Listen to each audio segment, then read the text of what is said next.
contrapartida tenemos el utilitarismo. El utilitarismo dice que uno debe hacer una acción si y solo si maximiza su utilidad. El utilitarismo busca el bien útil, en donde si sirve o si funciona, entonces ya tenemos una utilidad. En este caso, pues entonces nosotros somos útiles siempre y cuando sirvamos para eso que fuimos hechos. David Hume, en el Tratado de la Naturaleza Humana, dice que la razón es y debe ser solo para el esclavo de las pasiones y jamás debe pretender algún otro oficio que no se trate de servir y obedecerlas. Es decir, la razón solamente va a estar sujeta a las pasiones. Aquí tenemos un giro.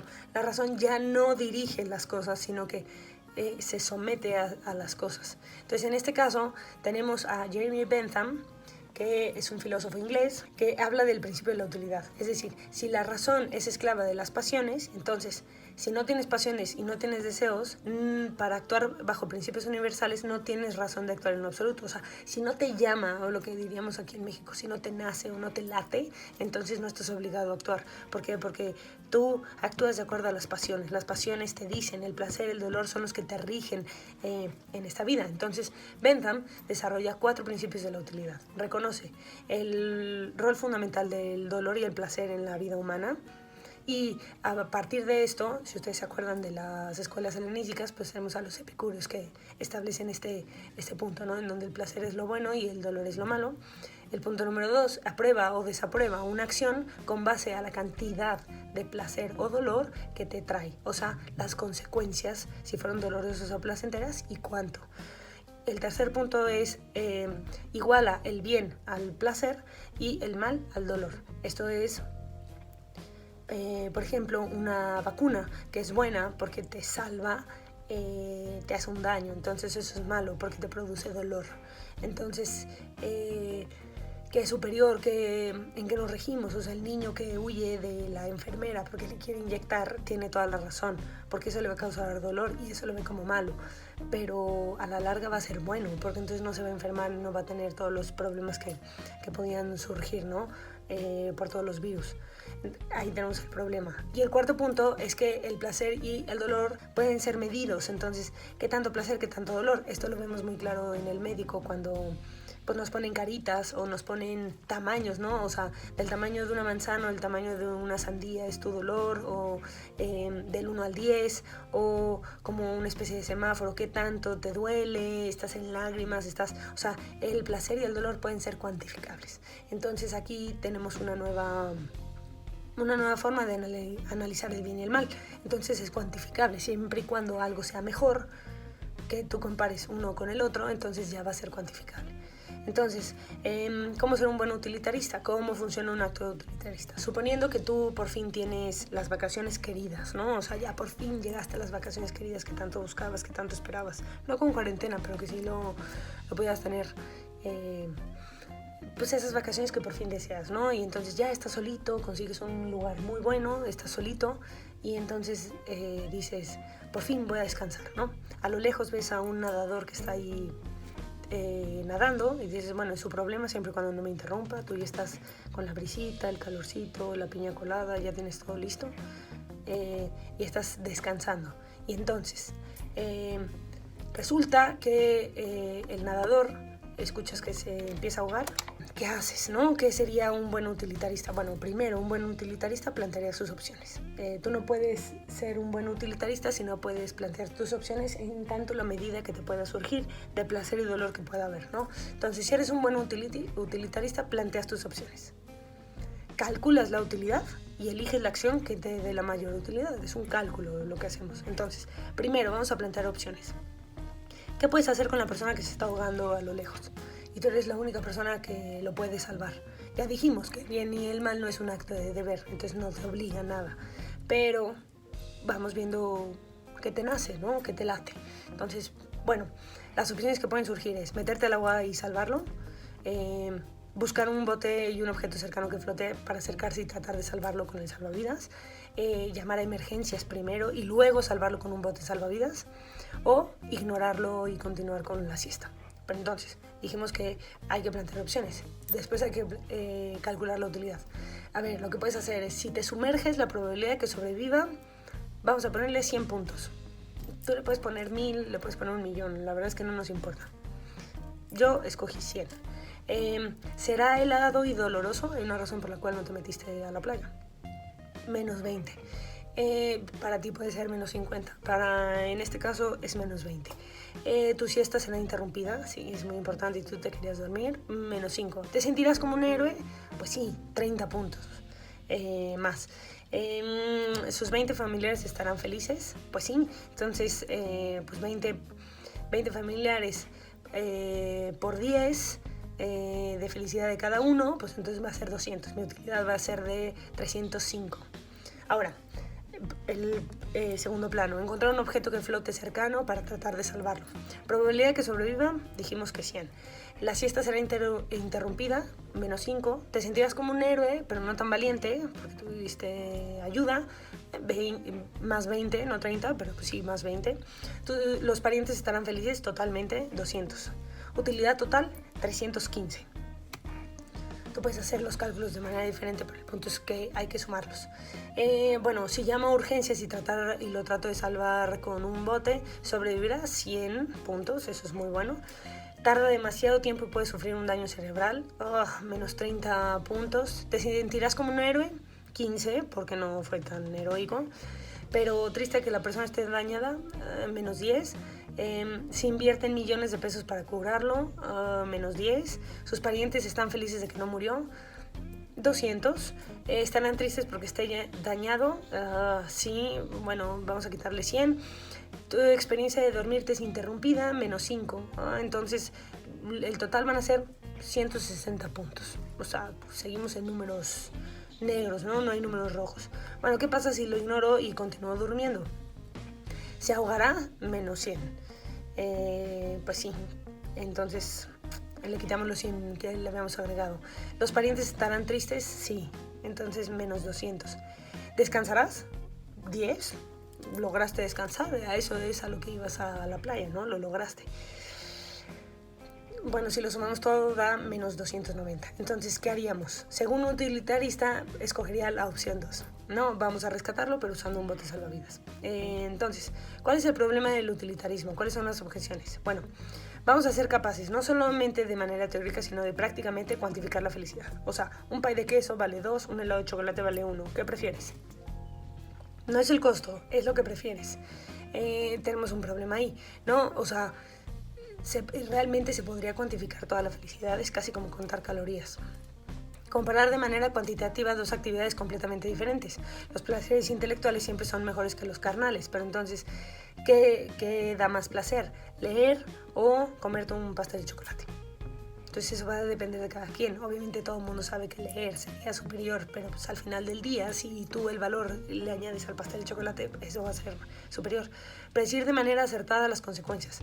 O sea, puede que sea un asesino serial. O sea, ¿qué pasa si esta persona que se está ahogando es un asesino serial? O mató a un conocido tuyo. ¿Lo salvas o no lo salvas? ¿Qué tanto placer te daría salvarlo, pero sabiendo que es un asesino? ¿Qué tal si lo dejas y salvas a más personas? El realizar cálculos antes de cada acción. ¿Cuál es la utilidad de calcular? O sea, el saber cuáles son las consecuencias, pero ¿esto para qué? ¿Con qué fin? No sería permisible tampoco acciones moralmente neutrales. O sea, una persona que sea heroica, un héroe no podría ser, porque todo lo calculó. Tú fuiste para darte un cálculo para que él se sintiera bien. No te salva porque lo puede hacer, porque es libre, sino que todo está encadenado a un cálculo, ¿no? Entonces simplemente tú fuiste un medio para que él llegara a un fin, ¿no? De sentirse superior. Las acciones supererogatorias, o sea, no obligatorias, con los actos heroicos, pues se volverían ya obligatorias, porque entonces tiene que ver con este cálculo, como lo vemos en Los Increíbles, ¿no? Que pues hay algo más allá, pero no se fijan en todos los daños que hacen y todo lo que destruyen.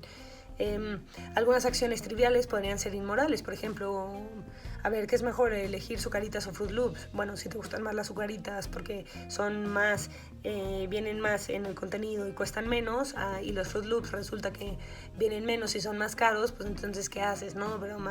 Pero entonces el sabor es superior, pero pues hay más cantidad de este lado, entonces ¿qué puedes hacer con este tipo de cosas? Y cuando hay un roce, pues pues se caen en problemas morales, ¿no? Entonces es justo uno de los problemas. Por otro lado, sería incorrecto tener una preferencia moral para aquellos que están más cercanos a nosotros, por ejemplo, parientes, amigos, que tienen que ver, ¿no? O sea, por ejemplo, en el donar sangre siempre es todo un dilema, porque pocas personas son los donadores altruistas, pero si resulta que es un pariente, entonces son capaces de dar un órgano.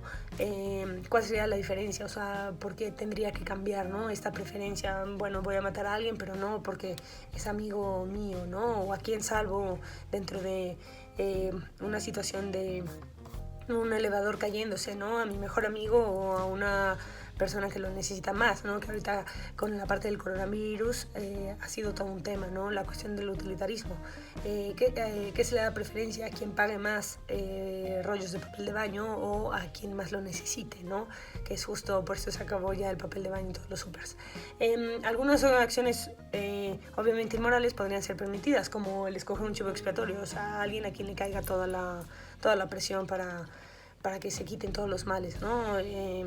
Los chivos expiatorios siempre es aquella persona que está designada a tener todas las desgracias del grupo, y entonces una vez que nos deshacemos de esa persona terminan todas las desgracias, ¿no? Es como dice el dicho, pues muerto el perro se acaba la rabia.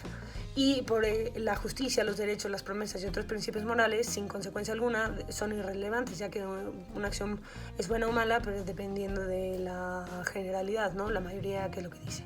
Entonces, ¿realmente el utilitarismo maximizaría la utilidad? O sea, en vez de decir uno debe realizar una acción sí, solo sí, si maximiza la utilidad, podremos decir entre los actos permisibles el mejor es aquel que maximiza la utilidad. Pero al utilizar cálculos utilitarios para medir ya sea cualquier acción buena o mala, tales cálculos podrían ser útiles para contextos de escoger la mejor opción dentro del rango de las opciones permitidas. Por ejemplo, ir a quimioterapia o no, eso es un cálculo que se podría permitir. Tomar un tratamiento o no, eso es un cálculo utilitarista que sí sería permisible para atender las situaciones, qué escuela conviene más, qué educación es la que viene mejor, qué universidad es la que yo elijo. Todo tiene que ver con un cálculo utilitarista que nos lleva a un pensamiento crítico. Ahora, el resultado no necesariamente se obliga, porque es lo que va a depender, pero entonces en este caso, por ejemplo, lo que los médicos llaman calidad de vida, ¿cuál es tu expectativa de vida? Es lo que vamos a considerar como algo bueno o malo, ¿no? Si tu expectativa de vida es mala porque naces en México, que es un país contaminado, que tiene corrupción, que tiene muchísimas cosas negativas. En cambio, un suizo que vive en condiciones mejores, en donde no hay corrupción, el aire es limpio, no hay contaminación, pues entonces que los suizos nos maten porque nuestra calidad de vida es mala, ¿no? Eso mismo pasa con el aborto y la eutanasia. Ahora, esto presupone que se utilizan principios no utilitarios para juzgar actos permisibles. O sea, dentro de los actos permisibles, si se puede maximizar o cuantificar, tendríamos que ya considerar de antemano que sería un acto permisible o no. Entonces, aquí tenemos otro de los problemas que tiene el utilitarismo, ¿no? Ahora, puedes tú pensar en algún caso en relación a tu campo de estudio en donde puedas ilustrar los principios del utilitarismo. Por ejemplo, un dilema moral en donde dos posibles cursos de acción, uno utilitarista y otro no utilitarista, existe en tu vida diaria. ¿Es factible ser utilitarista? O sea, ¿realmente es útil ser un utilitarista? ¿Es moralmente bueno? Si esto es una forma de vida, pues entonces ¿cuáles serían los problemas que te enfrentarías? Y bueno, hoy día te ha pasado y cómo te has enfrentado con el utilitarismo, o sea, en el trabajo, en tu familia, en la sociedad. ¿El utilitarismo es un destructor de la sociedad? Si lo es, ¿por qué? Si no lo es, ¿por qué? ¿Qué puedes y debes saber acerca de esto, ¿no? Entonces, si el utilitarismo es lo que surge, entonces aquí tenemos diferentes problemas. Ahora, el utilitarismo va en contra de ciertas ideas por lo que está bien y lo que está mal. Por ejemplo, el caso de que alguien acuse de falsedad a una persona inocente de violación para que muchos inocentes sean salvados, como el chivo expiatorio, ¿no? O sea, ¿qué pasa si matamos a una persona o la hacemos culpable de todo para mantener nuestro bien común? ¿Qué es lo que sucede con la mayoría de los presidentes, las personas que toman las decisiones en los países, que se les echa la culpa de todo lo malo que hay, pero no es que ellos lo hagan, simplemente ellos lo representan, pero todo el mundo se siente bien tirándole echándole la culpa, ¿no? Tirándole cosas a los representantes. Entonces, el utilitarismo nos pide que demos un valor igual a los intereses de los demás. Entonces, mi interés no puede ser superior al interés de alguien más. Y eso tiene que ver mucho con la parte también muy subjetiva, que es la parte del disgusto. El disgusto es un generador de juicio ético. Si algo no nos gusta o algo sí nos gusta, es lo que nosotros vamos a considerar como bueno o como malo. Si no nos gusta el sabor del brócoli, lo vamos a considerar como algo malo. Si nos gusta el sabor del chocolate, lo vamos a considerar de algo bueno. Incluso cuando a una persona no le gusta el chocolate, se nos hace muy curioso a todos los demás que sí nos gusta, porque lo consideramos como si fuera algo malo, como si no fuera algo normal. Entonces, aquí en este punto, todas las cuestiones de racismo, eutanasia, discriminación sexual, todas estas cuestiones que tienen que ver, bueno, pues habría que preguntarnos, ¿seríamos capaces de ponernos en nuestros zapatos si nosotros tuviéramos esta capacidad para tener las mismas acciones y conductas que los demás tienen? ¿Sería capaz yo de ponerme en mis zapatos de alguien que es maltratado, que es abusado, que es para entonces poder considerar lo que sería la dignidad? Entonces aquí el punto es, el verdadero principio de todas las cosas es el hecho, y si el hecho siempre fuese el mismo, conocido con suficiente claridad, no habría nunca necesidad de remontarse a su causa. Pero, pues en este caso, los hechos tienen una causa y esta causa tiene que ver con un bien, el tipo de bien que nosotros vamos persiguiendo. Entonces, pues Aristóteles retoma lo que dice Hesíodo en una máxima, ¿no? Lo primero es poderse dirigir a sí mismo sabiendo que se hace con vista a un fin. También es bueno seguir al sabio consejo del otro, pero no poder pensar y no escuchar a nadie es una acción propia de un tonto que de todos abandonado. Es lo que tiene que ver también como una especie de asshole.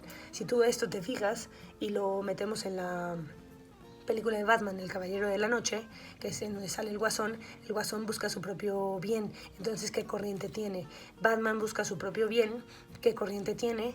Y por eso se pelean tanto, por eso parecen tan distantes y distintos, cuando en realidad están unidos por casi las mismas cosas, ¿no? Siempre y cuando funcione, Ciudad Gótica va a funcionar bien. Si no, entonces, ¿qué es lo que va a quedar? Y para esto existen mil y un casos de otras películas. No sé cuáles se te ocurren. Sería muy bueno saber, bueno, en qué casos tú podrías ver cómo las diferentes corrientes pueden dar una solución o no pueden dar una solución. Dependiendo del caso, se van a dar preferencias en cada una de las corrientes éticas. Lo importante es que tú te des cuenta qué es lo que estás escogiendo y por qué. No que lo dejes solamente al ahí se va o por lo que quisiste ver, sino que más bien es que tú desarrolles un pensamiento crítico y sepas identificar qué corriente y qué bien es el que estás buscando para alcanzar tu fin. Si es simplemente ganar por ganar, entonces tomarías cualquier corriente. Aquí el punto es que la ética no tiene una corriente, sino que analiza las cosas desde lo que son, porque al final del día el único bien que no consideran todas estas corrientes éticas es el bien moral, y ese es el más importante de todos.